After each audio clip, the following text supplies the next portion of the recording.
Hey, what's up everyone? John the Geek here, and today I'm going to be doing a overview of the Samsung Galaxy S II Skyrocket from AT&T. And so this is different from the Samsung Galaxy S II in a few ways, in that it has the 4G LTE chip inside, and that means faster internet speeds. Although 4G LTE for AT&T isn't available everywhere yet, hopefully it'll be available in Los Angeles soon, so I can do some testing there. And so what I will talk about though is the screen here, and this is the Super AMOLED Plus, and so it's a little bit higher density, pixel density, so that the words and stuff are a little finer, detailed, and clearer. But it's really bright. Right now I have the brightness turned down because if I turn it up all the way, it's going to be really blown out. And it's also very fast and responsive. So what I'm doing here is I'm shooting this video in 1280 by 720 at 60 frames, so it's a high frame rate that I'm shooting at. And even though YouTube is going to compress this video and it's not going to be a high frame rate anymore, what I want to do is provide a video file, a raw video file taken with the DSLR, and upload it. It's going to be a large file because it's a raw HD uncompressed file, but I just want to show you how fast it actually is here on the screen, and so just to give you a closer representation as much as possible. And I'm also going to upload video files from the camera itself, from the 8 megapixel camera that's on here, because it shoots in 1080p. So I want to upload some video that I shot with this, and those videos are going to be raw, uncompressed, just straight from the camera.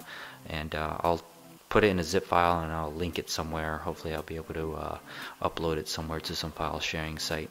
So this camera comes with, or this phone comes with 16 gigs of internal memory, but I've kind of added another 16 gigs. I plan on adding a 32 gig micro SD card in there. It's got an 8 megapixel camera on the back with a LED. It's got the 2 megapixel camera on the front, which is a really high megapixel for a front-facing camera. And everything here is pretty much stock, but the only thing, a couple of things that I've added here was the launcher is the Go launcher. It's a free app on the Amazon market, and I really like it because it gives you a lot of options and a lot of customization in terms of if I wanted to, let's say for example, put this app down in the launcher, it would switch out for me the app that I want to replace on there, which is really cool. I can rename or even change the app icon, or delete it or uninstall it straight from these options here. So it's running Gingerbread 2.3 and 2.3.5 actually, and it's pretty much stock, and hopefully I'll be able to remove or root this so that I can remove the TouchWiz 4.0 that's on here. So this is pretty much TouchWiz, and I'm not a fan of this UI particularly, and hopefully the CyanogenMod guys are working on a ROM for this so I can root and replace the ROM on this. But one important feature right off the bat that I really like, it's real simple, and that is the power saving mode. So if I go into the settings here, and what they have here is an option for power saving mode. So essentially what this is that when I turn this on, I specify here that at 10% battery power, or 30, 50, 70, at 10% battery power, it's going to turn off the Wi-Fi, turn off the Bluetooth, turn off GPS, turn off sync, and bring the brightness down to 10%, or whatever it is I want to specify it at, and then screen timeout will be shorter, and then it gives you a little tutorial guide there what would be the best setting. So it's highly customizable. This is really simple. There's a lot of other power saving apps out there, but this is built into it, and it's real simple, and I really like it. So I've been using that, and that has been pretty good. It puts a little kind of a little recycle symbol up at the top there. Alright, one important factor that's a little bit controversial and I've been doing a bit of searching online trying to find out whether or not the glass on this is the Corning Gorilla Glass, and I found a lot of things, a lot of forums saying that AT&T reps are saying that it's not made of Gorilla Glass, but then I find these sites that have a lot of technical information, like GSM Arena. They have a lot of technical information that they get from manufacturers, and they're saying that it is made out of Gorilla Glass. So I tend to trust those sites a little bit more, but if you have any more info or some really substantial proof that it's not Gorilla Glass, please make a comment and let us know. One last thing I'll talk about is the software that comes in here for you to connect this to your computer.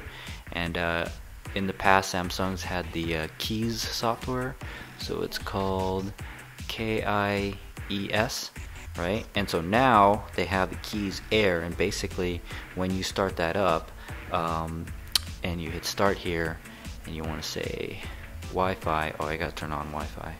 But anyways, what happens is that it will specify an IP address, so the phone itself gets an IP address, and then it'll have a port number open, and then you go to your browser, you type in the IP address and the port number, and then you'll be able to log into the phone from the computer wirelessly. So you'll log into your phone wirelessly through your computer, and you can download all the files that you have on here, so it's wireless connectivity. And you don't necessarily have to have an app, but it does work better when you do have the app in terms of organizing your files and everything. This phone right here was $589 straight out with no contract through the Amazon Prime, Amazon Wireless store. And so there'll be links to that if you want to purchase this. It's also available if you were to buy it new. It's $179, $180 if you bought it new and upgraded, which is a really good deal because they offer free ship, no tax. And then it's $199 if it's an add-on line. So if you do get this phone, please click on the links that I provide. And I'm also going to provide the links to download the raw video files. It might get up towards about 500 megabytes for those for that download. So you know, if you really want to see the responsiveness of this screen and the quality of the camera, then go ahead and download those files. Alright, so yeah, that's pretty much it. I hope this helps you out. Alright, thanks for watching. See you next time.